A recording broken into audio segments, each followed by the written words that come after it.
I'm telling you, this guy, he's walking down the street and all of a sudden, boom, Bob's your uncle. Fucking guy owns the place now. I don't know what else to say. A lot's happened since yesterday.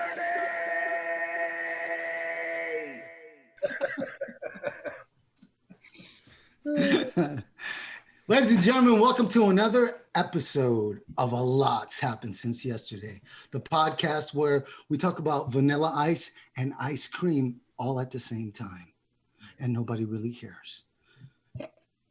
You know, if you do the math on that, it actually kind of checks out. There is some logic in that. Well, I don't know what the logic is in any of the last ones that you said. There's no logic, but what you do, the trick to it is you double down. That's what I was doing. You double down on no matter what, so everybody goes, dude, that's profound. Dude, vanilla ice and ice cream, bro. Let me think about that. Yeah.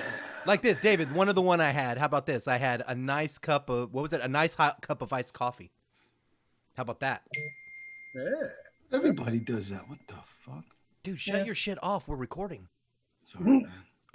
Can you hear that? 100%. Oh, yeah. Does the little cat go, ooh?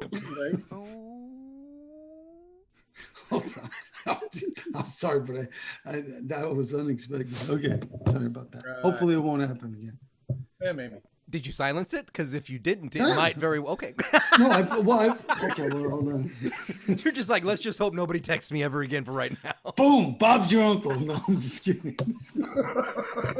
Oh, shit. Let's just hope nobody ever texts me. You're just like, I'm going to put out into the ether. No one's going to text me for the next so much time. I'm so stupid. I start like ordering an Uber to take me to the airport because I think airplane mode is actually you have to be there. Anyways. Dude. Cut it off. All I could just say is dude. Yeah, dude, that's okay, man. I can still do Zoom while we're driving. Sure. Anyways. Hands free. Yeah. All right. So, yeah. Did we already do the opening? We're still in the middle of it, brother. Well, So, our turn. guest today, we obviously kind of hinted at it. David you didn't Sixx. Introduce yourself. How the hell are you, man. brother? Doing real good, guys. How you doing? It's been a long time, man. I haven't seen you in ages. Right? You know, fuck. Not going to lie, it's probably been close to 10 years. Yeah. Probably. Yeah. Fuck. Has it been that long? Dude, I'm not going to lie. Oh, that's right. It Yeah. was the show. The last time I saw you was the show they jacked my shit at. Oh, shit. That's right. Yeah. Yeah. Okay. The dreaded show. You remember that shit, man? That's crazy. What a way to start a show, though, huh, Cody? No. Come on. Here's why it was good though, because this is one of the Started main. kicking off right in the balls, man. Boom! Remember that time, dude? No, I'm No, just that is kidding. that not just straight up though classic rock star kind of bullshit. You know, we show up to play a show. So here's what happened, real quick. I'll do a TLDR kind of thing. We went to do a show. I can't even remember who was on the lineup because, as you can guess, we didn't get to play it. We go in, do some shit, come out.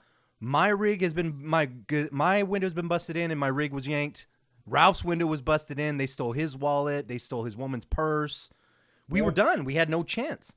But it sounds like a dark story. We recovered. But here's the reason, and this is the fact. This is the reason that David is still considered a brother, because within a day he calls us and goes, I want to get an organized show together and get you guys some money back because that was fucked up. And it wasn't even his fault. He was just there at the show. Yeah. But No, David has been a brother forever and a fucking day. And so there's no chance we weren't going to do a show like this and not have him on, man. It was just a bad circumstance. Yeah. And honestly, yeah, what did David have to do? I just remember one thing, David, you running, you know, after the police car, you know, and I'm like, wow, I never thought I'd see you running towards the police car. Yeah, they really didn't give a flying fuck when we called them for a while, did they? You know what I mean? We were out with the sticks and they're going the wrong fucking way. Yeah. Hello. You know. It was great though, man. Yeah. You gave it your all, man, to try and like help the situation. It was just a bad situation. Yeah. So it happens. It's happened to a lot of people. A lot of bands go on the road and get robbed. Those are I don't one know of how many those. times I've heard stories. 100%. Those are one of those moments where it kind of tests your mettle. Like, are you meant for this? Because we had, if you remember, we had a show booked the next week. So I'm like, I lose my entire effects rig. Thank God they didn't steal my guitars. I had those locked in the back of my truck. But Yeah. We recovered, we pushed, we got it done, but still, man, at the end of the day, one thing I will never forget that we didn't do the show just because I was like, nah, we're good, I got it taken care of, but it threw me back because I was like, this motherfucker out of nowhere wants to throw a show just to get us some money back to regain our rig. That's big stuff right there, man. Anyways, I know I never got a chance to thank you even then. I'll thank you now, brother. You're awesome, brother. It really has meant a lot to me over the years. Yeah, you're a true brother, man, for sure. You always have been. I was going to ask you about the, but I think that's kind of jumping the gun. But I was going to ask you about the Brotherhood of the Wolf. I don't know if you're still doing that or not. Okay. Before we do that, though, David, let's give a rundown of who you are, what you do. You'll do it. You'll tell it better than anything because you've done a lot. I've done some things. Yeah. Well, shit. About 25, 30 years ago, which makes me feel old, I started hanging out in Hollywood, hanging out with bands, going to see them, volunteering to just help carry their gear just so I can get into their shows. And it just kind of built from there, I guess. Started roadieing for different guys, Ralph being one of them, Scumlove, DC4, oh God, blessed be thy name. The whole slew of other bands is where I kind of got my little start, I guess you could call it. Yeah. Doing the roadie thing. And then I did that for probably 10, 15 years.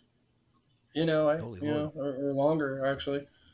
And I kind of veered off into doing more performance art, using hooks and exploring that whole realm, which was really different. Because I wanted to see what it felt like to be on stage as opposed to being behind the scenes. So that's, I've been bouncing between the two ever since. Weren't you doing like internet radio stuff or? Yeah. I did a little bit of I wasn't really doing internet radio stuff. I was doing, there's an internet radio station that I was kind of not interning for, but I was like their PR guy. I was promoting for them. Mm-hmm. Just getting bands like that I knew, trying to get them radio play on the internet. This is like probably 10 years ago, I think. Some shit. Back in the MySpace days, I believe. Yeah. Yeah. I remember that's kind of how we started talking, really. Yeah. I believe it was back in the MySpace days. Serpent and Scummy. I think we'd already done a show together. Yeah. I think we had already played 666, right? Yes, actually. Okay, yeah. And then you and I started talking on MySpace. Yep. And I remember you were doing something because you were getting music and stuff like that. Yeah. So, yeah. Wait, so that would mean that we all then, the three of us kind of came together at all the same time because it was right around the same time I joined Serpent, was right after the 666 show. Oh, that's right. Yeah. So it's been... That's trippy, man. I didn't know that. Yeah. Yeah. You joined in the beginning of 2007, right? Yeah, like way early, like February is when I started meeting with you guys. In the very beginning. Yeah. Okay, yeah. So, yeah. By then, you know what I mean? Yeah, because when I joined you guys were still on the high. high. Like 7 minutes prior to it. and but anyways, 7 months later, you're in the band and, we're doing other things. And I remember it was pretty cool, man. It was a good time. And that's when, I really started getting to know David. And since then, yes, you started doing the performance art. So what led to that? I mean, what really got you inspired to start taking it on to the level that you do it? Because a lot of people don't know the level that you take this to. Yeah, because sometimes, dude, what the fuck? We'll show some stuff. Yeah, it's pretty crazy. There's been a lot of what the fuck moments in that one. Where that came from is, as I said, after roadieing for different bands and that whole thing, I started hanging out with a guy that was making corsets out of leather. But when he would he would have these shows to, like, I guess, portray them, I guess you could say. But the way he would do it is the models that would wear the corsets would actually use hooks in their skin to do different shows, performing while wearing the corsets, being all hooked up and Wow. doing really crazy shit. And Very true. how I got involved with him, his name is Louis Fleischhauer. He basically, we had a show one night somewhere in Hollywood, and the final event of the night was actually supposed to be him with two hooks in his back, with a lead going to a hook in the throat in one guy and a hook in the throat in another guy.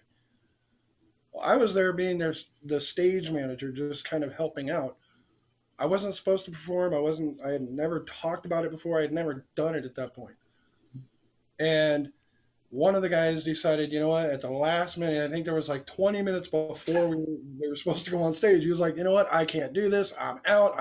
Fuck this. And he left. So Lewis Why?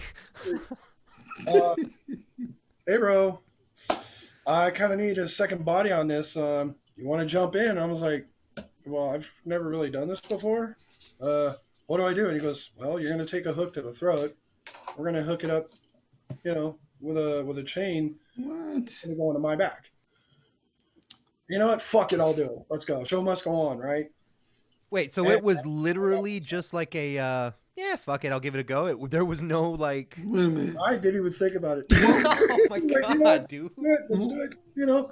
What was your experience with piercings up to that point? Up to that point, I mean, I had my nipples done. I've had, my lip done. I'd had my nose done and my ears and all that. So I was used to getting pierced, but You hadn't had your back done yet, right? well, I didn't think it was going to hurt at all. I was like, oh, well, I can get pierced. I can get tattooed. This is going to be no big deal. Bullshit.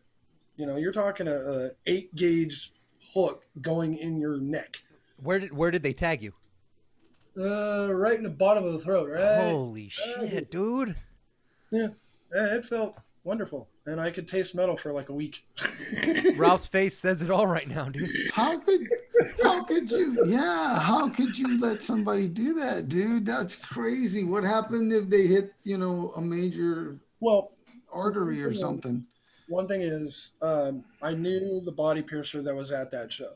I had known him. He'd been in the industry. He was body piercing for, I believe it was Purple Panther down in LA, he'd been around for like 25 years at that point. Yeah, and you know how he got his name, right? No, just kidding. Well, my point is, I knew that with him being there and being in the industry, being a body piercer for as long as he was, it was like, all right, you know what? I trust this guy. If something goes wrong, it's on me. Oh, Jesus. Thankfully, nothing went wrong. We did the show. How bad it hurt? Oh, you were like, I'm gold. What the fuck did I just do? Was it like instant regret? No, not instant regret. It was just like I felt the initial pierce, like when they pierced the skin. It was like, oh, that's the throat. Okay, woo. And you just immediately your endorphins kick in, and you just feel like you're on cloud fucking 19. You know what I mean? So after that, you're like high? Yeah. Really? Yeah. Wow. High without being high. You know what I mean? You're not like I've done, back in the day when I was a kid, I did all that stupid shit. Mm-hmm. This made that seem like it was nothing. You know what I mean? Really? This is a whole new feeling that I really love. Oh my God. And it just kind of was like, I could really get into this. I want to do this again. So anytime I had a chance after that, it was like, all right, I'm going to keep doing this. And we experimented with a lot of things and did a lot of weird, shows like that. One show we did, my very second one, I took another hook to the throat. Yeah, the idea was it a right hook or a left hook? Jesus, man. Thankfully, it was in the center. Was it a right hook or a left? Well, you know, it felt like it. Yeah. Oh A god. side, pick a side. No. Anyway. Well, what they did was they had a spring that was hooked up to the hook. That spring had a microphone on it, which was plugged into a speaker. What? Oh, it Why? gets better. Depending on how your stomach is, it gets better. Oh. The other side of that spring was hooked into another model. As they would pull, I would pull back. Dude, what the fuck? Well, yeah. The what the fuck is Lewis Fleischhauer, the creator of all this. He takes a hay bale, Mhm. you know, one of those big, Oh, yeah, I know what you're talking about. Yeah. and he grabs the spring, and he's just freaking yanking on it, twisting it upside down, and the whole time it's making all these weird noises in the speaker because of the microphone. They had at one time my throat, my throat was completely upside down. And you're not That afraid one- it's just gonna tear out? Man, dude. No, because your skin, believe it or not, is very, very, very elastic. You'll I've- be talking like Peter Brady for weeks, though. But Oh, yeah. I've seen guys doing stuff that what I do looks like nothing. What? Oh yeah, we Like- took a guy. What does that mean? I remember a guy by the name of Joey Strange. They took him, who weighed at the time 260 pounds, and they pierced him from the legs, the back of the legs, all the way up through his back, and they strung him to the struts of a helicopter and flew him over Hollywood. What? What the fuck, dude? How'd they even get that Wow. approved? Uh, How'd they even get that approved? I It's like, believe, for a TV show for like Ripley's Believe It or Not. Oh. yeah, that makes sense. Yeah. I guess shit, that makes sense. Yeah, and you know, it was that point. It was like, okay, you can take a guy that weighs 206, 260, and you can do that with him. Yeah. That makes what I do like Yeah. nothing. Yeah, that's true. That's insane. Yeah. But still, man. Okay, wait. So they tag you in the throat, But still, and they put a hook in your throat, and then you were led off on like a runway the first time. Yeah. Okay. And we were off on a runway, and we basically were doing like what's called an energy pull. Like was- we're connected. You know, I got a hook in my throat, Okay. and it's going into a hook in somebody else's back. Okay. They would pull forward, and at the same time, you're pulling against each other.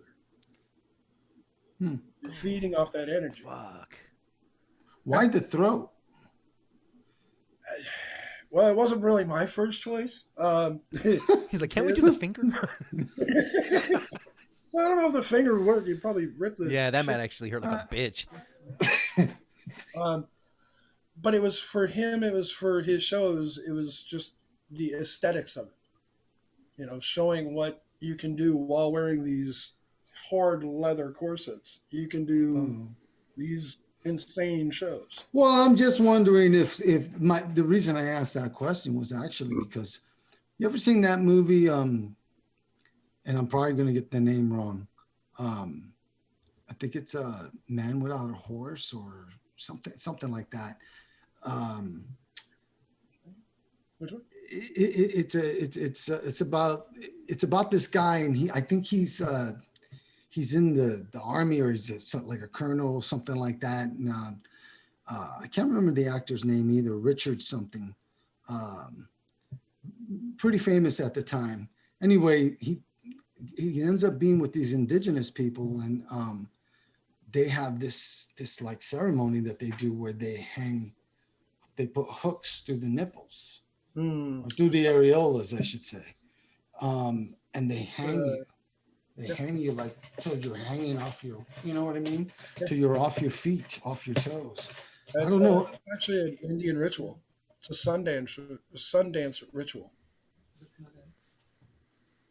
And what is the symbology, to quote Boondock Saints? Yeah, it's like a transformation into manhood. Oh, like a rite of passage sort of thing? Yeah. Got you. Like a good movie that got my nickname, actually. that they portray that on is StrangeLand with D. Snyder. Such a great movie, dude. Well, that's how I got my nickname. Is a bunch of guys that seen that movie. They're going, dude, your nickname has to be Captain Howdy because of the shit you do and what he does in that movie is just, He even though called I'm- himself that in that movie? Yeah. Oh, okay. Because isn't that from The Exorcist? Captain Howdy? Captain Howdy originated from The Exorcist, Right. That's what I but figured. D. Snyder uses Captain Howdy as his name in StrangeLand. In StrangeLand. Okay. Yeah, Ralph, if you get a chance, watch Strangeland. It's kind of a spooky ass He film. plays a sick, twisted I don't know Yeah. why. I've always wanted to see that, but never got around to it. Weird. dude. He plays such a great, just evil sicko. It's even when they take all the shit out and he puts his hair back and he's just walking And he's around like a like- normal dude. I'm like, no, put the shit back in. He almost looks more normal with it. Dude, the funny thing is, when I saw that movie, you got to remember that Strangeland came out before MySpace. It was, the whole AOL chat room Right. thing. And the idea behind the movie was he wanted to show people, hey, this can really happen. All it is him on a computer, on a little, like a laptop or a computer, meeting people in a chat room. And he's portraying that he's some teenage sports guy and he's into this and into that. And then come to my house for a party. They show up and he tortures the shit out of them. Yeah, he catfishes them to the house and then like pierces them and like sews their mouth shut and shit. It's ugh. Yeah, I had that done too. And you've had that done too? Oh fuck. Yeah. Okay. That's The once in a oh. lifetime I had to do it. Okay, so what's worse, the hook going in or waiting or it pulling out? Honestly, at the end of the night when you're taking the hooks out, Is it? That's when your endorphins start wearing out and start getting hurt. yeah, you're just like, okay, I'm spent. What but about also- the aftermath? Like the next day, do you wake up and go, motherfucker, don't touch me? Well, I have. There were a couple of shows I did that. Yeah. Well, one of the last stunts I did, because since moving out here to Vegas, I had met up with a band called Tenitis. The lead singer and a couple of members are from the Blue Man Group, Oh, nice. but they also incorporate the guys from Cirque du Soleil to do performance. Well, the first time I ever saw him out here in Vegas, this band Tenitis, I saw him at Vamped, and I'm watching people doing stuff on stage that I just was like, oh my God, I can do hooks for these guys. I can do something. So they're a cover band, but they play anything from like Frank Sinatra to Slipknot, Oh, wow. And I met the singer, Jeff Tortora, and I kind of showed him what I do with the hooks. I showed him pictures of, the hook in the throat, the hooks in the back. And he was like, do you think you can do that during one of my shows? Yeah, let's do it. So we started working together. I've done, 4 or 5 shows with him, I think. One of the last shows I did, my wife's great idea. My wife, because it was all her. They do a cover of "Beautiful People" by Marilyn Manson, but when they do it, he brings out like 9 drummers for where they're all playing that drum beat. Yeah. Yeah. And I'm going. She looks at him one night. She goes, "Well, hey, yeah, I got an idea.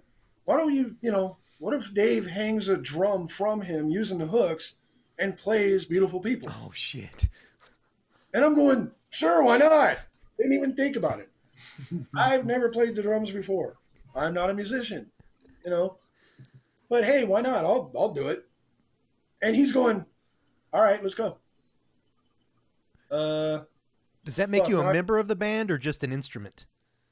Just the instrument. Oh, okay. Got it. So now I'm left in a thing where it's like, okay, can this actually be done without me really getting hurt? Oh boy. I go to my piercer, who I've used, at prior shows, and I'm like, hey, can we do this? Can we, I give him the idea. of hanging the drum from me.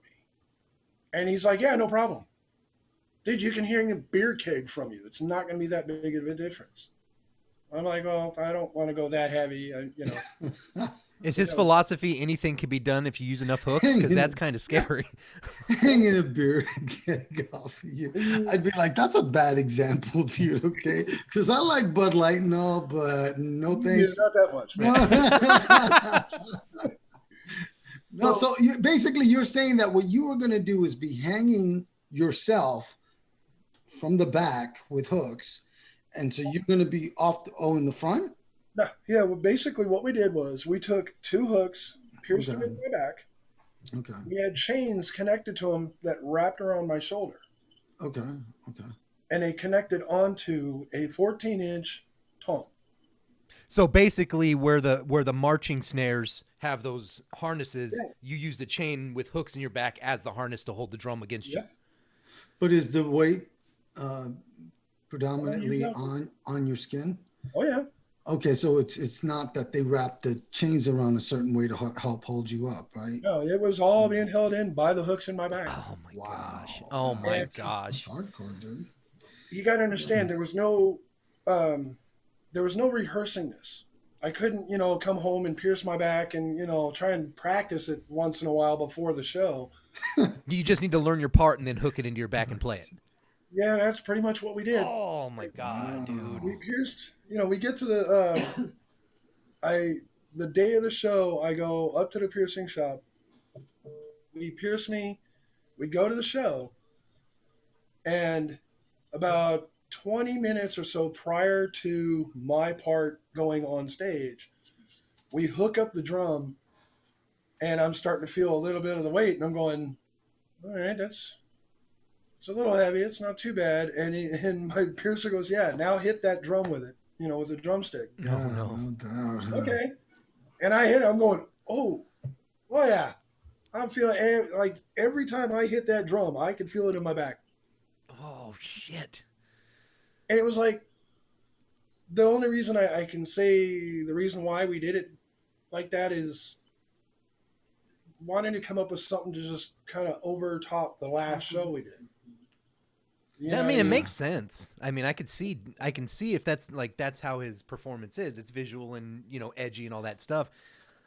I mean, I when you started describing it, I thought it was something different, and now I'm afraid to say what I thought it was because they might make you do it. Because I thought what you had said was they had suspended you from your back and then suspended the drum from you, and then he just was playing the drum that was hanging off of you. So you were literally just the drum. And I thought, oh shit, that had to suck. I'd do it. That's what I'm saying. Dude. Well, I mean, I've done suspensions before, and they're fun as hell. You know what I mean? Just being lifted up off the ground, there's no feeling like that one on the planet. I do have to say this, though. My wife's probably going to kill me for saying it, but I don't really care. Because I can. The one thing I get out of doing these shows, as soon as I'm done, I want to go home and fuck. So it really is like a big super drug high then, huh? Oh, yeah. It's just that it's like, I can't describe why. I don't know why it does that, but it's like, okay, I did it. I need to go home and do this now. Because, Well, that's crazy. That's one hell of an aphrodisiac. I mean, it's probably the body going, sweet Jesus, they stabbed me 47 times, hung me from 37 feet. I thought I was going to die, but I'm alive. Right. What do I do when I'm alive? I have done shows at Vamped where I actually can say that I've made someone quit their job. Because they're like too much. Yeah. Oh my gosh. I believe it was the night that we found out Vinnie Paul had passed away. And it was with the band Tenitis again. The idea behind the show was because we had found out Vinnie had passed away, we were going to go a little bit more extreme than we normally do or did. So we did an energy pull, which was basically hooks in my back connected to a chain, but this time my partner was a female. Prior to that, I always used guys, you know, and we kind of wanted to show that girls can do this kind of shit, you know. So you had girls with hooks in their throat? I've seen it done. Oh, okay. I've seen women do suspensions from their knees. Yeah. Yeah, picture that one. Dude. You know, we had come out to do the energy pull for one song, and then we got disconnected. At the end of the song, we kind of took the chains off and went back out for, I believe it was Duality, because they cover that one by Slipknot. Well, I started just going completely nuts. I had still had the chain in my back, and it was being held by one of my friends. Well, he was pulling the hell out of me to where, like, I literally started bleeding all over the floor. Oh, shit. I didn't care. I was having fun. And this one cocktail server, I guess, saw that. She turned around, set down the tray, and walked out the door and never came back. Oh, fuck. You know, and the funny thing is, everybody knew, because I had done this for 4 years at that point at Vent. You know, everybody knew it's Tenitis. You never know what to expect with them. They're always up in the bar, up in the ante, so to speak. You know, why are you tripping? And have you Van didn't get pissed at that? They didn't give a shit that you bled all over their stuff? No. Dude, No, they were cool. Van's good people, like, man. You know, me, I didn't realize that I was actually bleeding. Right. And we got done with the song, and you know, I'm going, "Hey, what are we doing? Let's go back out there. I'm not done." They're going, "No, dude, you're done. You're bleeding everywhere. Yeah. You're done." Oh, okay, damn. Fine. And that one I hurt, and my whole back was bruised for probably a week and a half. Ooh. I didn't care. I can imagine, man. Wow, it's crazy. Is that the worst one you've had, would you say? Or honestly, the drum thing was probably worse. Really? Because that one hurt. Oh, man. That one, there are pictures that you can, like, one of the photographers that was there the night we did the drum bit, he got a really good picture of my back, and you could see a perfect line from hook to hook of just nothing but skin being pulled. That kind of shows, you know, shows it, I guess. And it's a trip. You know, when I look at the picture now, I'm like, oh, damn, my back really was pulled. Now, was it just two single hooks, or did you have a crossbar near them too?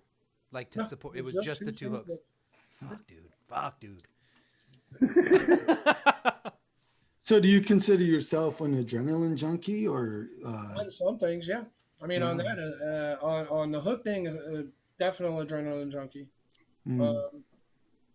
kind of driving force? Because a lot of people that are into daredevil type activity and anything that involves possible pain or injury, a lot of people get a high off of it, and they call it adrenaline junkies, you know. I guess in some way you could look at it that way, but in my way, it's like the way I kind of explain it to people is I do these shows because I'm not a musician. You know, I don't know how it feels to be on stage performing, you know, music and doing the thing I love, giving my passion, which, you know, for every musician I know is your passion is your music.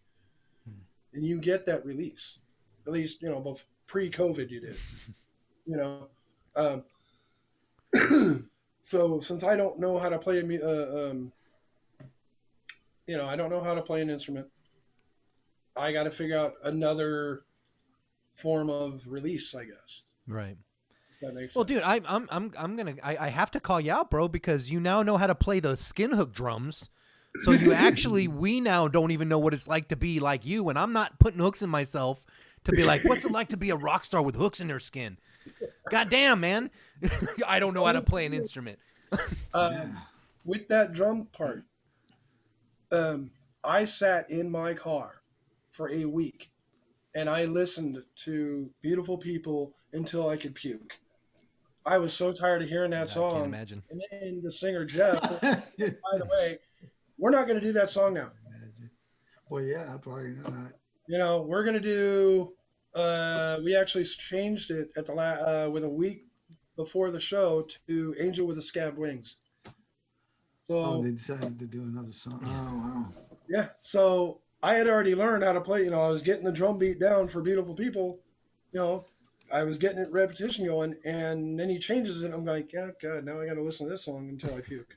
Nice. And Well, I just, I guess it's good for your back that he didn't choose Wipeout. yeah, right. The funny, Oh, God. speaking of, Even like Babalu would be bad or something. Ricky Ricardo. speaking of guys that do, you know, that do the suspension stuff, Matt Zane from Society One. Oh, Mad Zane, yeah. Cool. Right on. He took what I do on a whole fucking level. Oh, really? Oh, okay. I thought maybe you and him were doing about the same kind of Back in thing. the day, Society One, they were playing festivals where he was suspended Oh, while they performed. while he's singing. Right. Oh, my yeah. God, That's dude. crazy. Yeah, Like, that's wild, We're dude. talking in front of like probably 10, 15,000 people, if not more. The whole time he's like, please, guys, let's do all ballads. I don't care. Let's do all ballads this time. But it's just one of those things where it's like, you know, you're just trying to take your passion to another level. Yeah. And everybody, honestly, I guess it would logically make sense at some point, because when you're doing the, in the industry, whether it be music or performance art, for fuck's sakes, look at what, I guess you could follow that back all the way. Look at how Gene Simmons does God of Thunder. Yo, put him back up in the rafters. He started that. Yeah. You guys just took it to the next step, went, fuck hooks. Give me the hooks. Leave out the safety harnesses, you know? Yeah, pretty good. He was a God of Thunder. That's what being me, though. They would hold those hooks, and I would just go up 3 octaves and be like, fuck this, I quit. I'd be that waitress. Guitar just goes off the fucking rafters. Fuck you guys. And then you would say, Bob's your uncle. Oh, shit. Was that the one you were hoping for? no. Shit, I tried, dude. I'm sorry. You have too many in your head. That does not count for a grab my sack moment, dude. What are you talking about? You were just talking about you. Oh, the waitress. Oh, Reaction shit, you're time. right. You're right. My bad. I tried. I'll I'm pick right. it up, I swear. This You're is- wrong. Get Get it right next time. No, I'm just I kidding. just remember the first show that I actually did with a band was with Scum Love.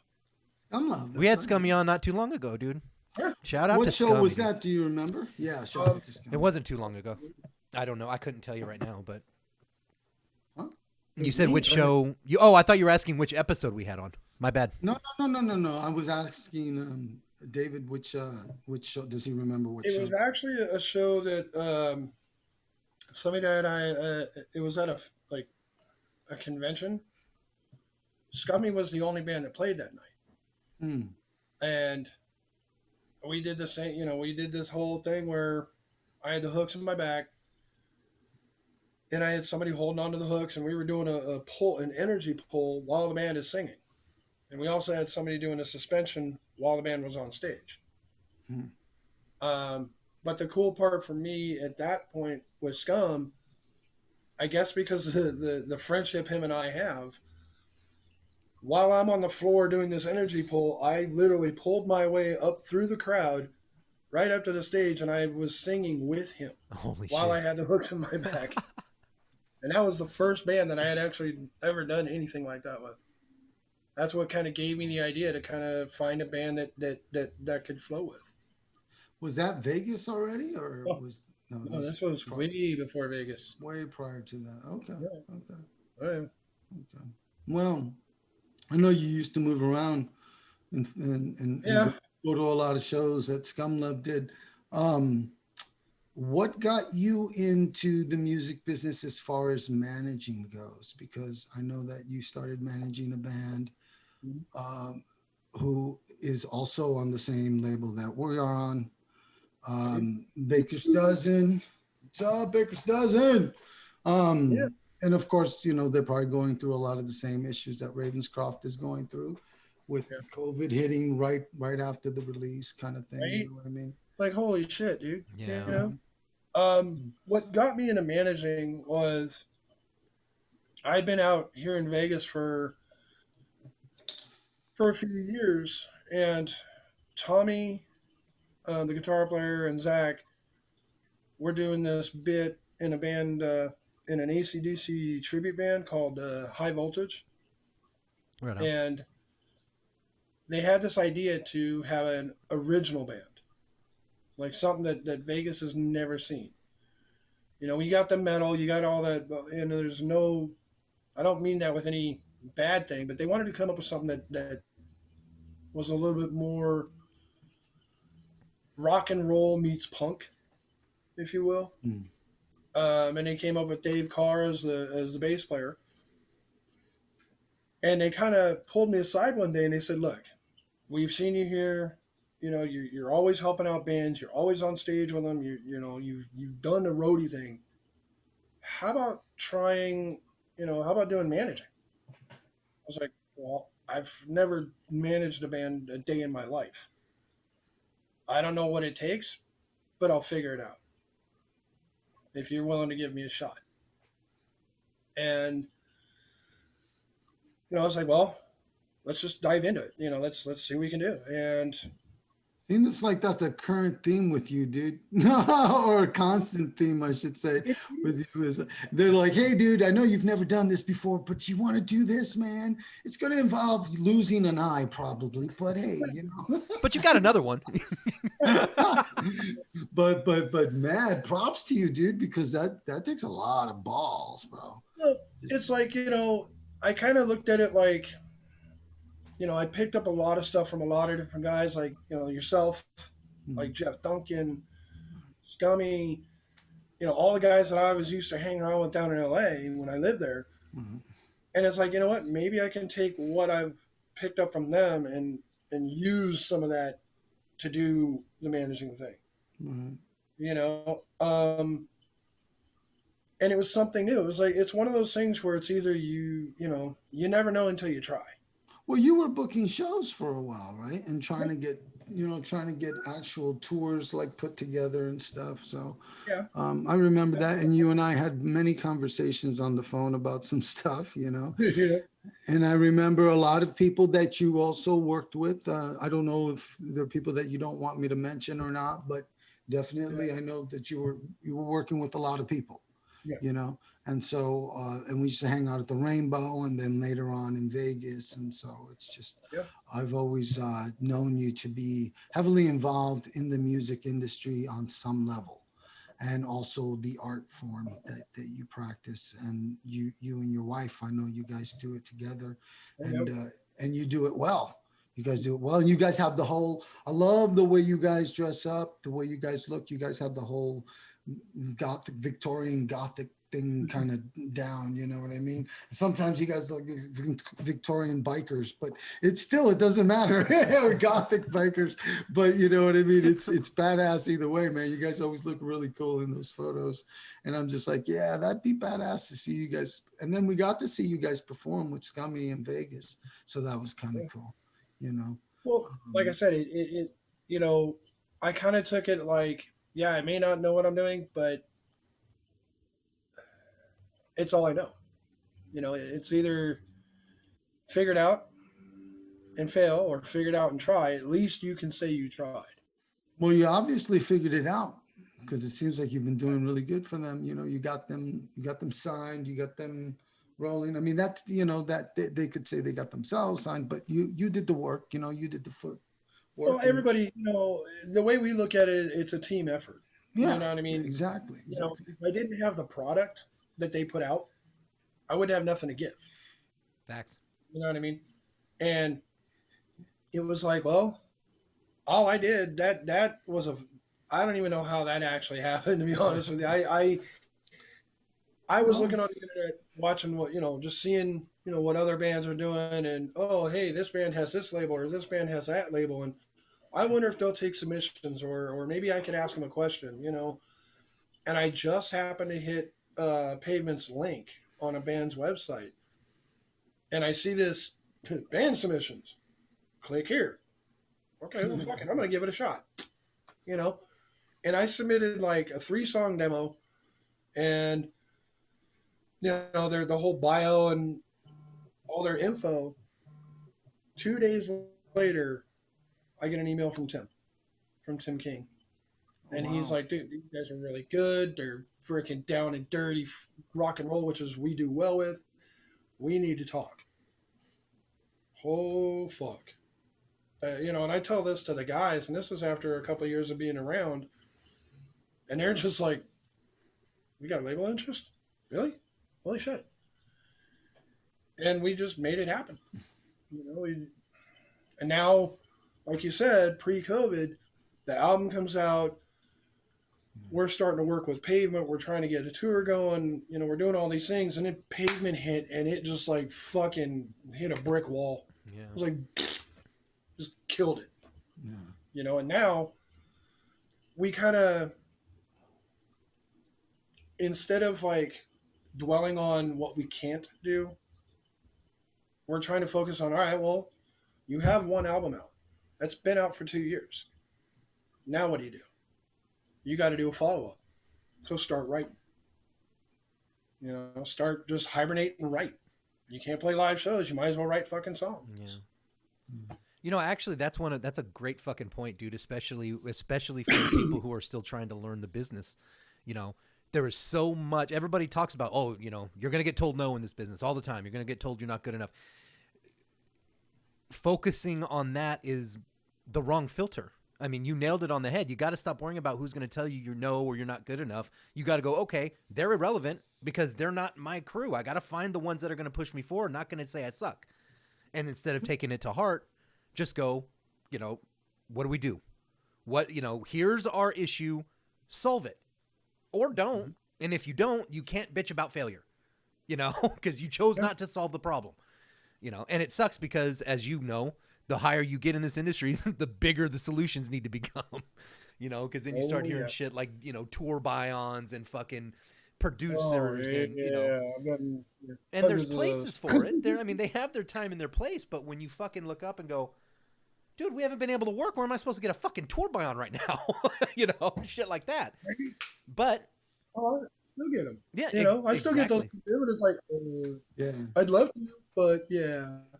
So, I mean, speaking of buy-ons and stuff like that, and we mentioned you live out in Vegas. What's the circumstances out with the COVID over there? Like, you guys locked down? Still completely locked down, or? Pretty much. I mean, I believe there's a venue out in Pahrump that's doing shows. But for the most part, everything in Vegas, as far as I know, there's no shows going on. Nobody's playing in Vegas. Yeah. Or even like, are the casinos running or anything? That's 50-50. I mean, you know, like my casino that I started at back 2 years ago, I started working at the Palms. When COVID hit, we got shut down. I got transferred to another casino because it's owned by the same company, thankfully. Called Red Rock, which is out in Summerlin, and they're busy, you know. But all the casinos on the Strip, I believe, the majority of them they're closed during the week. Oh fuck! Not staying there. You know, they open on the weekends though. Yeah, Thursday through Sunday. They're you can stay in a hotel. During the week, you can go to the restaurants, you can go in the casino, I believe you can go in the casino and gamble during the week, but you cannot stay in a hotel during the week. I gotta believe they're losing so much fucking money, dude. Like, what does it cost to keep that place open? You know? Yeah, I've heard some numbers, and it's pretty scary. I mean, I know the Palms, that one, like I said, that one, they shut down in March, and they have not opened since. Pushing a year. You know what I mean? And it was kind of surreal when you're working at a casino, and I've been out here since 2012. I've never seen a casino close down. Ever. And being working security for a casino, it's like you're helping shutting down the casino. Like you're taking all the chips off the tables and you're doing everything to shut it down. And then you watch them start boarding up the freaking, putting 2x4 or plywood and boarding the whole thing up all the way around. There's no way to get in the door. And you're just like, holy shit, is this really fucking happening? Yeah. Oh, I'm stuck. Yeah, wait, I'm inside. Wait, I'm in here. Let me out. But everybody had the hope of, it'll shut down for a couple months and we'll come back. Yeah. Well, here it is, 8 months later and shit. They're still not open. Oh man. That one hurt. Yeah. Because I really loved working at the Palms, and I knew, like I got along with damn near every employee that I knew there. The guests were cool as hell, especially being that close to the strip. You would think, guests are going to be kind of shady. Yeah. I didn't really have any problem with any of them. Plus I had the perfect days off. I had Friday and Saturday off. Oh shit. Yeah. Like, dude, I can go out and see a show. I can chill with the band. I can go party. Oh wait, that all went away. Now I got Thursday and Friday off, and yeah, there's nothing to do. Oh, wait, you want to drink? Well, here, have a bottle and stay at home. Yeah. Whatever. Well, it must be it must be a lot to take on now with that COVID, because as their manager, you have to be the strong one, so to speak. Because they look up to you. That's the manager. A good manager is like a fifth member in a 4-man band. He's like the fifth member. You know what I mean? Cody represents Ravenscroft to a certain degree. We're not trying to put a label on what he does, but he's been doing a lot for just because you won't give me Supreme Overlord, that's your fucking fault. Fuck. Told you, man. I told you, bro. I mean, come on, some people.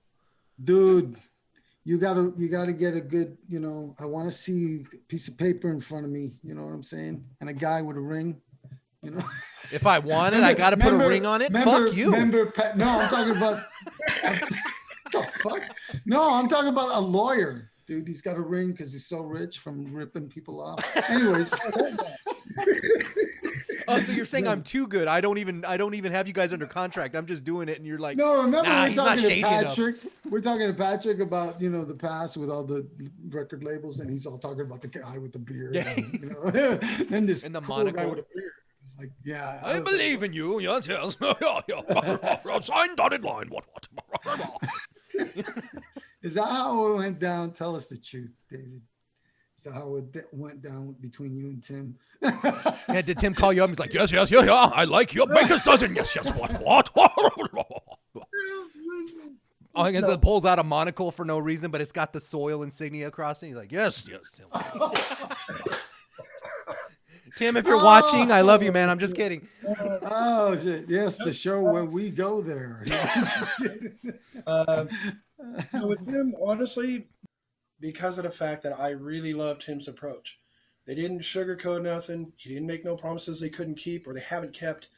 Everything he said that label was going to do for us, they have done. We've got a single out on every freaking radio station from here to Massachusetts and back. We've got when we debuted the debut album Cake and Chaos, they put an ad with a bunch of their other artists in Revolver magazine, digital and physical copy. They offer tours, such as Bions, but they've also gotten a lot of free stuff, and stuff where the band can actually make money. Right. So everything that Tim told me they were going to do, they've done.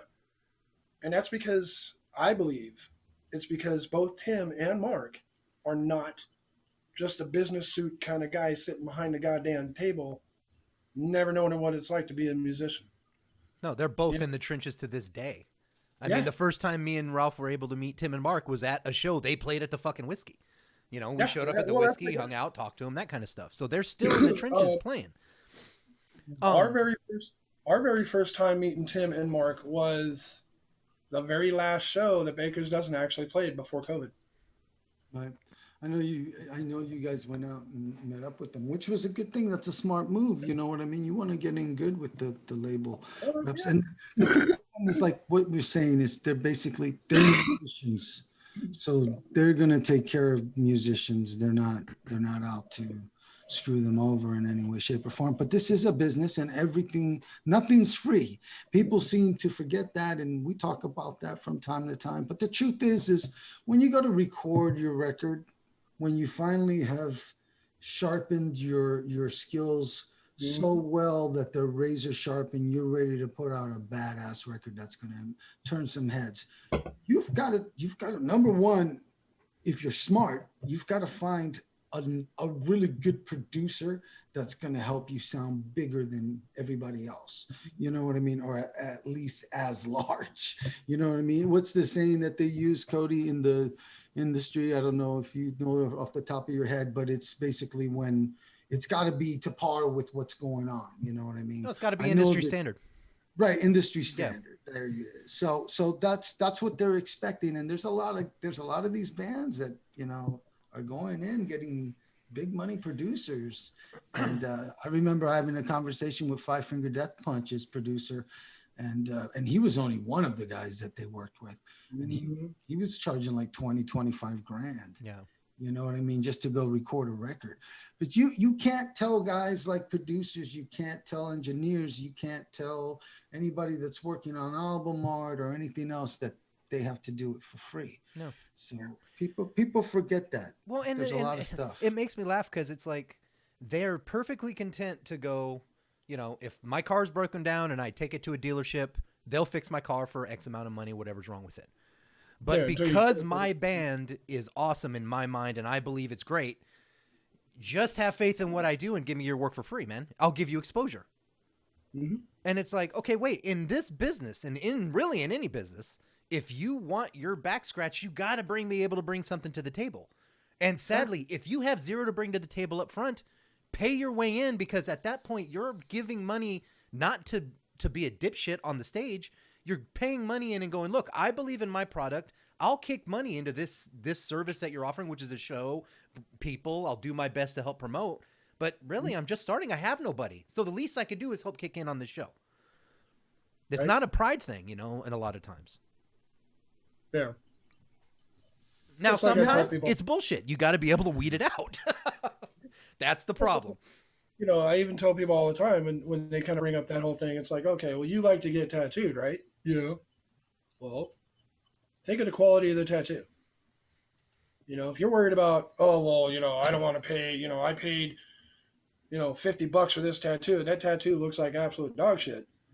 Or then you take a guy who paid, $1,000 for a nice tattoo, and it looks like $1,000 tattoo. You know what I mean? Tax. You got to pay that artist for what he's doing. Yeah.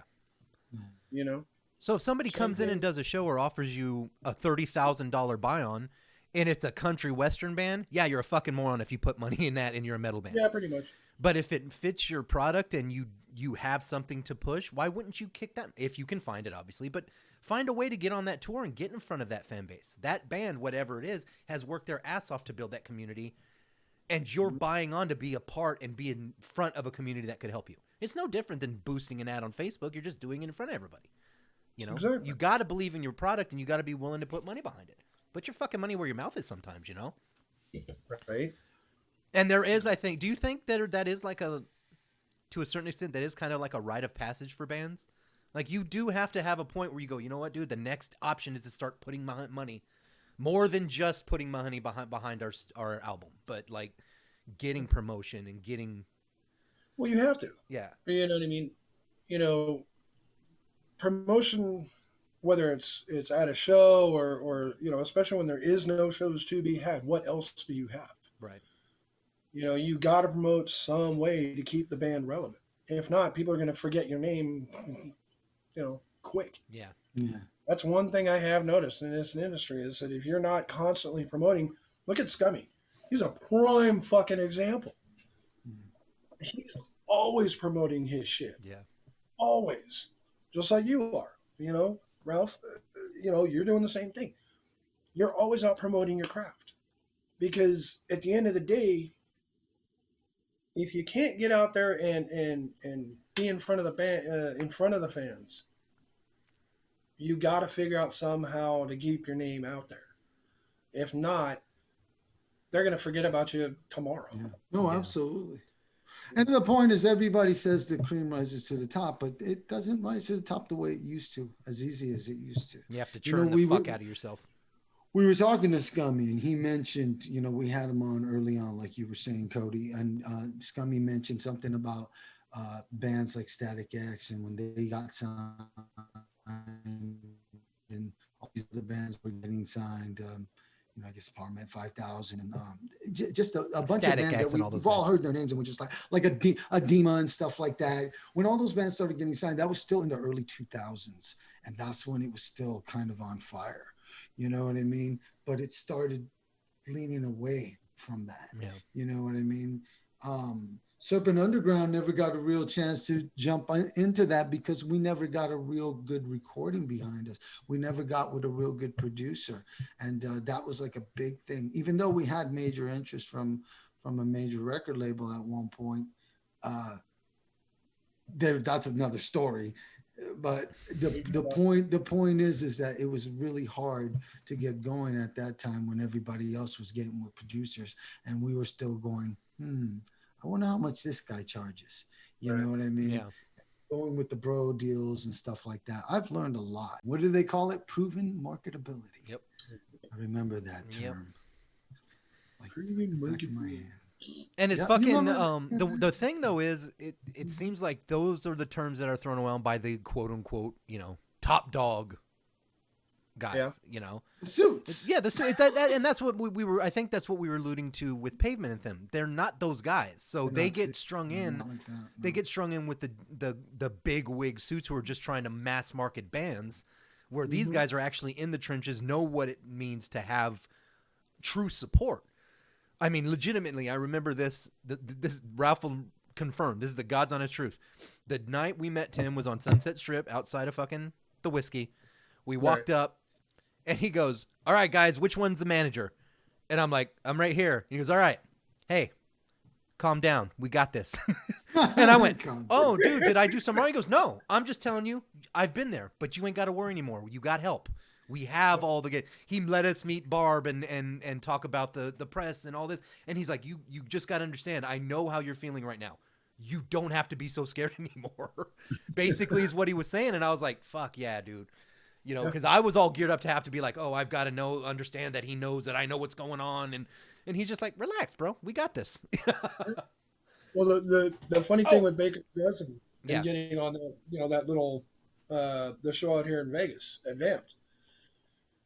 Tim actually hit me up and told me about the show prior to, any of the promotion or any of that. He says, we'd love for you guys to get on this show with us or at least the whole run, but we have nothing to do with it. I can't, I can't book you on the show. If you want to try and get on the one show or the whole little run, you're going to have to do some legwork and get a hold of the venues.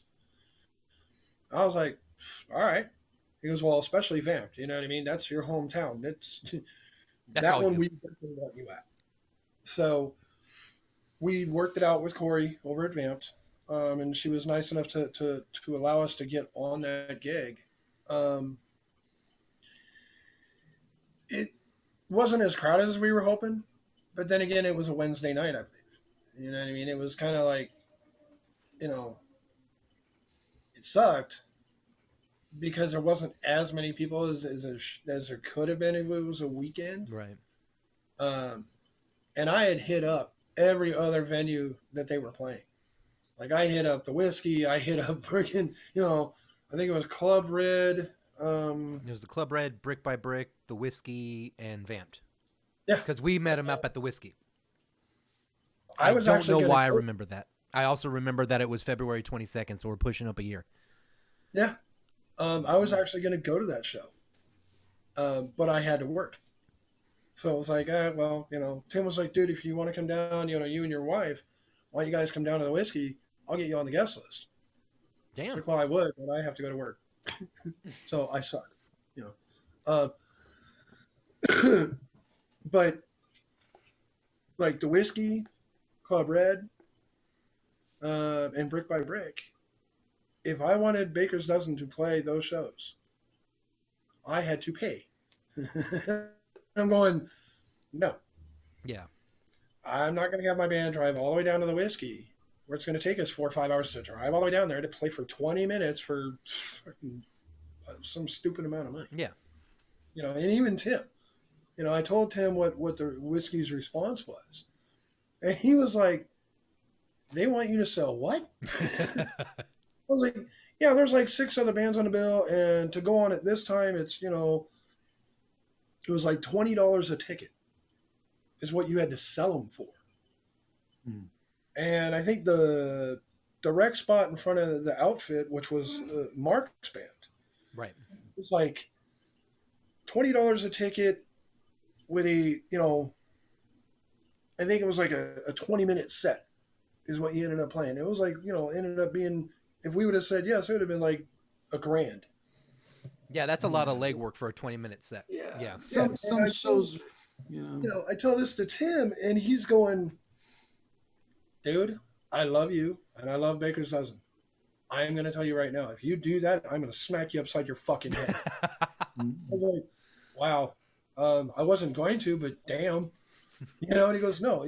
He goes, that would be idiotic. For you to go all the way down there, 4-hour drive, one way, lug all your gear, to play for 20 minutes, to pay the venue $1,000, what do you get out of it? 20 minutes? I'm like, yeah. And he goes, what about selling merch? Well, no, that's separate. You sell merch, you got to give them like 20%. He goes, yeah, don't. He goes, don't do it. You guys are good enough. You don't need to do that. Besides the fact you're playing the day before the whiskey, you're not paying to be on that show. You're on that show and you're getting paid. So it's kind of like, okay, you're right. And we met up at when we met up at Vamped, it was the same kind of thing. He treated us like, they both, everybody treated us like we were just family, and I loved it. That's what I love about Pavement, and they treat us like we're just family. Yeah. Yeah, they're good people, man, for sure. Good business people too. And that's also what I love about Tim, though, is he's not the kind of guy who's like, oh, really, that sucks, and moves on. He's like giving you advice and pushing you on the right way to do it. And he's like, don't fuck yourself out of money for 20 goddamn minutes. Do the right thing, And that's awesome, because there's so many people, Ralph and I have dealt with them too many times, that just go, we're better than you. That's it. Go do something. And then they're left to you to your own devices to be like, figure it out, and then act like, well, you should have known it. It's like, well, you know what? Sometimes if you believe in a band or you believe in something, maybe you should, even if they know it, throw it out there. Go, hey, remember, don't do that. Right. Like they. Anyways, I won't get off on those tangents because I will. Yeah, well, for sure that's the truth. Though there's a lot of bands out there that won't say anything, but I have respect for some bands that will say something. Yeah. They're out there for sure. They'll tell you, hey, you know what? Don't go down that road. Mm-hmm. I know a guy, but don't do this or do that, because they'll try to do a lot of stuff. They'll try to dangle a lot of carrots just to help out the people that they're working with a lot of times. And that's kind of how the business works sometimes. Yeah. So you gotta cover, the manager of this band A doesn't really give two shits about your band C. You know what I mean? There's like, wait, all they're concerned with is what happens with their band A. You know what I mean? So whatever it takes to get them paid and get them to the next level, they don't care about what you have to do. Yeah. So they get shrewd businessmen in there working with the venue owners and stuff like that. It's good to have someone like Tim, give you advice, and Tim's really good about it. You know what I mean? About letting you know, hey, you know what? It's not the way it used to be. He came on the podcast, and gave us advice and his opinion on things. And I know things seem like very dark and gloom right now. gloom and doom, you know. But I do believe that Tim is working on something. Him and Mark are devising some kind of a plan. You know what I mean? They always So, are. exactly. So it was cool that they came on and they're helping us now, getting us some guests and stuff like that. So that's really cool. I can't say enough good things about those guys. But let's talk more about you, David. Is there what do you have planned for the future? I mean, what's coming up for you? What you've had a lot of time, I'm sure, to think about what your next Oh, yeah. step is. um, well, I guess you could say I got a lot of fires going. I'm trying to make sure Baker's Dozen is on point and doing what they need to do, so they can stay relevant and keep moving forward. As far as for me, I'm always looking to do different weird stuff. You know, I'm trying to figure out a way to top the last show I did with Tenitis, which I don't know how I'm gonna do that because that was hanging a drum for myself, and now it's like, okay, where do I go from there? Hang the You know, singer. it's like, Hang the singer from you. uh, Hang the singer from me. that would hurt. Yeah. That would hurt.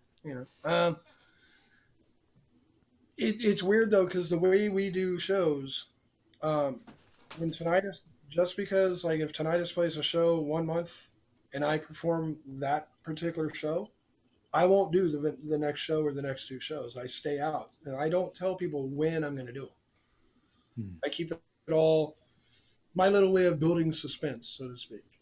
But I'm always thinking of ways that I could just up the ante. It also depends on the venue. I know Vamped. Corey and I have talked about me doing a suspension at Vamped, which is something I'd really love to do. But unfortunately, it can't happen at Vamped because of insurance reasons and stuff like that. So, like, all right, I'll figure out something else. That's what I do.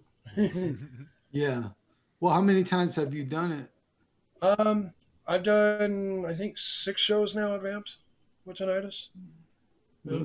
Different variations of doing the hook thing.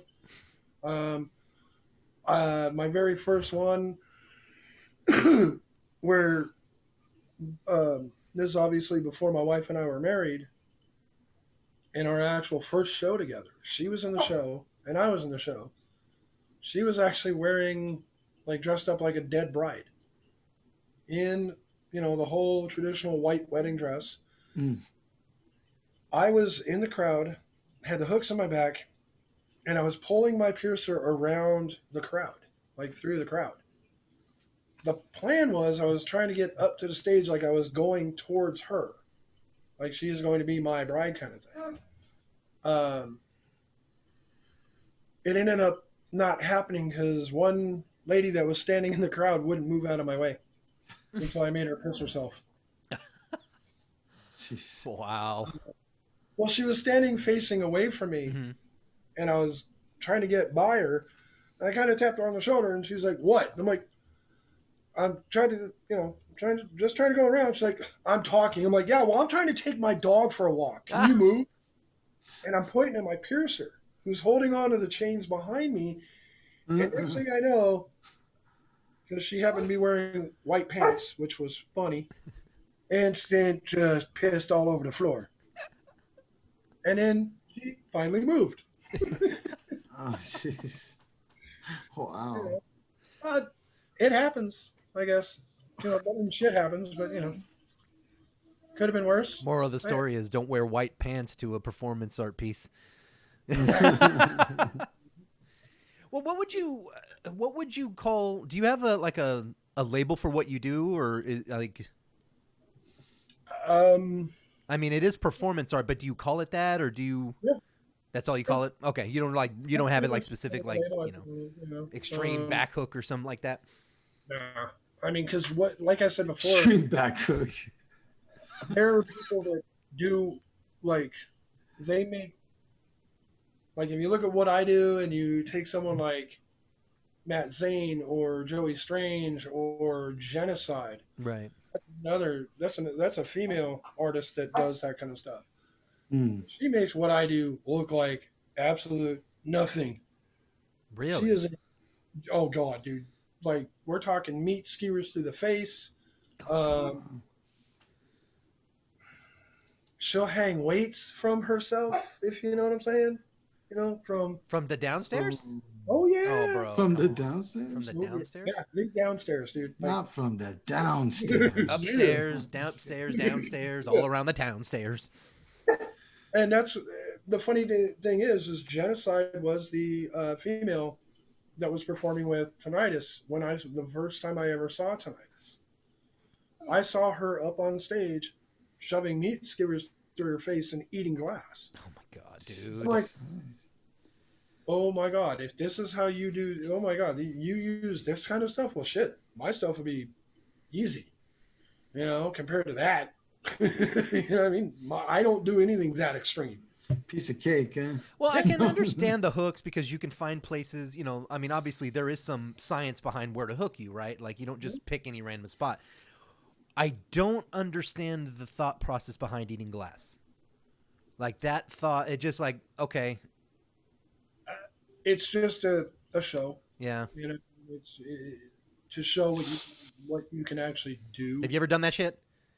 No. Okay. Not really my thing, Yeah. you know. Never got into it. I have respect for people that do it, you know, Yeah. but that's just not my thing. You know, my thing, I'll do the hook thing all day long because to me, it's just like, oh, okay, another hook. Start of that to the back, you know, whatever. Did you ever see that movie, The Cell? Yeah. Mm-hmm. Yeah. The guy that plays the killer, the serial killer. He's, D'Onofrio? I think he was the actor that was in Full Metal Jacket. Yeah. Private Pile. Yeah, Yeah. Private Pile. Yeah, yeah. He's in that movie. It was really good, and he suspends himself. You know, he's relieving himself while looking at a dead body, I think, or something. I can't remember exactly. Isn't but- there one too where he has like the big hoops in his back and then the big drapes? Yeah, that was actually kind of cool. You Yeah. should do something like that, David. You should do something like that. Yeah, it's like the hook, like you have loops He's in got your hooks and and then they drape it's- through. yeah, he's got, and so there's drapes all. I think you saw the movie, so you if you watch it again, you see what I'm talking about. Yeah. Okay, well now that we're brainstorming, okay, how about this? The stage, right, is fucking curtained. And then you walk out of the curtains with the hoops in your back, and as you walk down the middle, the curtains are pulled up, and you're pulling the curtains open as the band starts playing. And then That would they be fall out, and it's almost like a cape as you're walking away, and you It's flow very out. similar to that movie. Yeah, but yeah, But it would yeah, open the exactly. stage to the show, like you would be the intro to call. the show. Good I call. fucking did that Yeah. and did it. All right, so you're gonna do that for Ravenscroft. All right. Anyways, that's all. That's all we wanted you for, bro. Yeah, at the end of the day, we were just it's working nice this- seeing you, man. We'll talk to you soon. No, I'm just kidding. No, I'd be down. It's just my thing, you know. Love doing it. I don't know why. Right on, brother. Well, I'm looking forward to the next time we get to come out there, or you guys come out here and maybe do a show. And Yeah, that would be cool to have you guys do something really cool like that. I That's think got to it's- be soon, right? I think it's fun. Yeah. Yeah, It's got to be soon. it's got to be We're soon. almost out of Hopefully, this, right? hopefully we'll see. Yeah. I mean, I guess they're booking shows at the Whiskey now, so I don't know. It's weird for like, I guess what is it, March or something? This weekend. This weekend, According really? to the calendar, they have shows running this weekend. Oh, Like I said, I don't know, man. I'm not saying good or bad. I'm just saying, okay. Yeah. I mean, like I said, in my opinion, personally, I think the opening was Newsom shitting his pants. So I'm not exactly sure that it was a safety thought more than a political move. right. So I hope the best, but we'll see what Right. happens, dude. Yeah. If you do go to those shows and they say open, be careful, be smart. That's all I can Yep. say. I mean, anybody going to the Whiskey to see those shows are part of the people that we care about as far as I'm concerned. I don't want to see any of them been sick, but No. I'm kind of jealous It's that they such go a- too, because I'm kind of a it's- pussy right now. 'Cause I'm like, I don't want to go out. No, it's such a slippery slope, this whole thing. Yeah. You know what I mean? It's like, well, what do? You know, you want to go out, you want to be partake in it. You want to, especially if you're in a band or if you just love going out to see live music. Yeah. You know, you're probably dying right now, dying to get out there. But like I said, it's a slippery slope because nobody knows how it's going to affect you if you get it. Nobody does, you know. And That's been my whole thing this whole time is, a lot of guys may or may not know that my wife has a health issues. Same. She's got lupus and she also has heart failure. Oh, fuck, yeah. So I have to be extremely careful when I go out. And I don't, I know a lot of guys are like, oh, it's political. It's not even real. It's, I know people that have not only had it, but I know people that have died of it. Tommy Elliott, our singer for Baker's Dozen, he had it for 3 weeks. Fuck. And he was like, dude, I don't wish this on nobody. He was going up and down with like how he was feeling. It was like, his fever would be fucking through the roof 1 minute. The next minute he's cold as shit. Couldn't breathe. Yeah. And just feeling, he's like, dude, if this is the flu, this is worse than any flu I've ever had in my entire adult life. Thankfully, it lasted 3 weeks and he was clear. Yeah. But he's like, yeah, I had to quarantine myself from my wife for like fucking 3 weeks straight. Whereas we knew another guy who had nothing wrong with him health-wise. He got COVID. Next thing you know, he was dead. So you never know. Like you were saying. And so I get people want to go out, but like you're saying, just be fucking careful. Yeah. You know what I mean? Put your political beliefs aside. I know guys that are like, oh, well, it's all political and it'll end after the election. Well, guess what? The election's over and it's still here. Yep. Well, and believe me, and people, trust me, I know there's a ton of people in this world who want to go out. I can say with probably a 99% certainty that nobody wants to go out more than the three of us or anybody in our industry. Our jobs are to be out there entertaining and being out there with you people, So it's not, so trust me, we're dying, I mean, the conversations I have with everybody right up to Tim fucking King, it's like, fucking, we don't know. And it's driving us up the goddamn wall, but we don't know, Yeah. But at this point, like I said, all the time too. You know what I mean? yeah. Like, Just we're be just trying to safe. That's all I can say. I mean, I hope it stays open. I hope we're safe because the more that happens, the closer we are to normal. So for fuck's sake, people, don't get sick if you go out there. yes, be safe so that we can go back to some kind of normal. Let the rock and metal community set the fucking standard for health out here. Be like, we can do live 100%. shows. This is how to do it. Couldn't agree more, Cody. Couldn't agree more. Good point, gentlemen.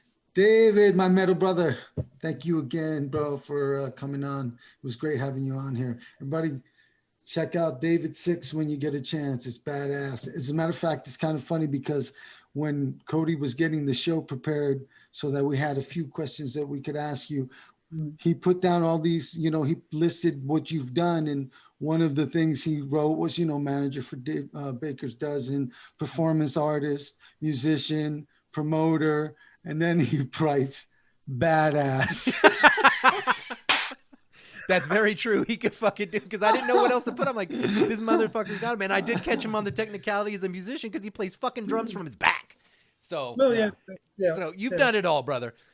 Thank you so much for coming on, David. You are truly part of the tribe, my friend. You rock, bro. We'll talk to you soon, brother. All right, everybody. Until next time, we'll have a good one for you, I'm sure. Take care of each other. Take care of yourself. Do it all. Until next time. Do it all. Do it all.